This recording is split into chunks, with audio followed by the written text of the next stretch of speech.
There are churchyards that whisper, and then there are churchyards that seem to breathe.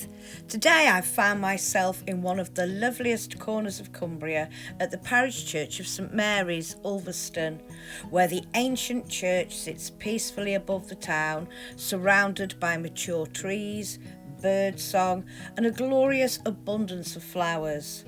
It's one of those idyllic places where time appears to slow down, and every winding path seems to invite you to wander just a little further. The church itself has watched over Ulverston for centuries, although much of the building we see today dates from the Victorian restoration of the 19th century. This has been a place of Christian worship since at least the medieval period. Records tell us there was already a church here by the 12th century, serving the growing market settlement beneath the fell. Like so many ancient parish churches, it's evolved over the centuries, with generations leaving their mark through rebuilding, enlargement and restoration, while still preserving the quiet dignity of its medieval origins. Stepping inside, one of the treasures that immediately catches the eye is a remarkable stone effigy. Resting in silent contemplation, this medieval monument survived hundreds of years of changing fashions, religious upheaval, and countless worshippers passing by. It serves as a poignant reminder that long before photography and painted portraits, this was how people hoped to be remembered. There's something deeply moving about standing before an effigy that has gazed towards eternity for many centuries. Outside once more, my attention naturally drifts to the gravestones. As always, it's the older memorials that draw me like a moth to candlelight. Close to the church wall stand some wonderfully weathered survivors from the 18th century. Their sandstone faces, rough beneath centuries of Cumbrian rain and winter frost. Yet many inscriptions still stubbornly cling to life. Lichen creeps delicately across their surfaces, almost as though nature herself is carefully preserving what remains. These are precisely the kind of stones I adore.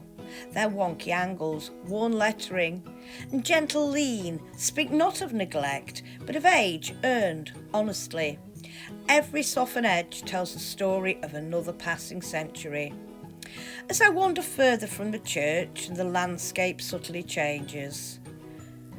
The later Victorian sections unfold in glorious abundance. Here the graves are delightfully overgrown, with grasses swaying gently between monuments, wildflowers weaving themselves among the headstones.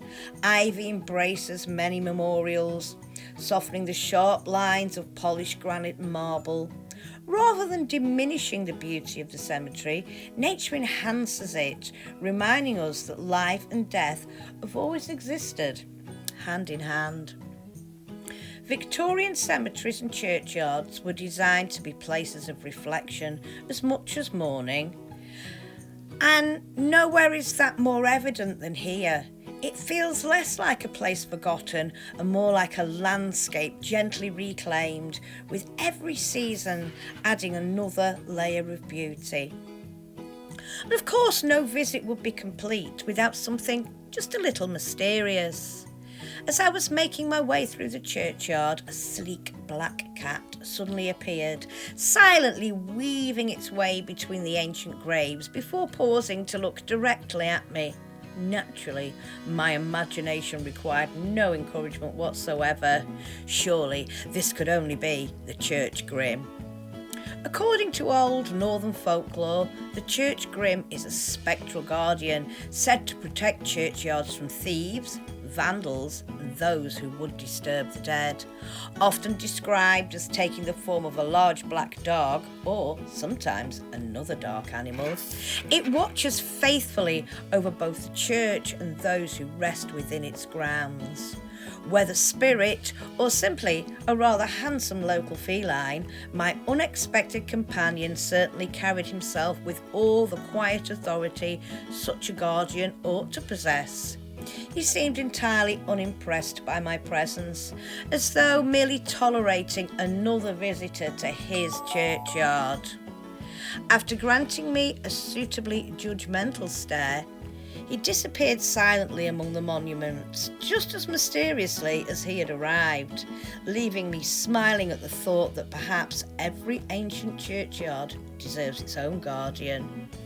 Ulverston's Parish Churchyard is one of those rare places where history, architecture, folklore and nature blend effortlessly together. The characterful 18th-century gravestones, the wonderfully overgrown Victorian avenues, all combine to create a place that rewards anyone willing to wander slowly and look closely. It's not simply somewhere the dead are remembered, it's somewhere the past continues to live quietly among flowers, birdsong, and perhaps the occasional church grim, keeping watch over it all. Until next time, keep wandering, keep wondering, and never ignore a black cat in an ancient churchyard.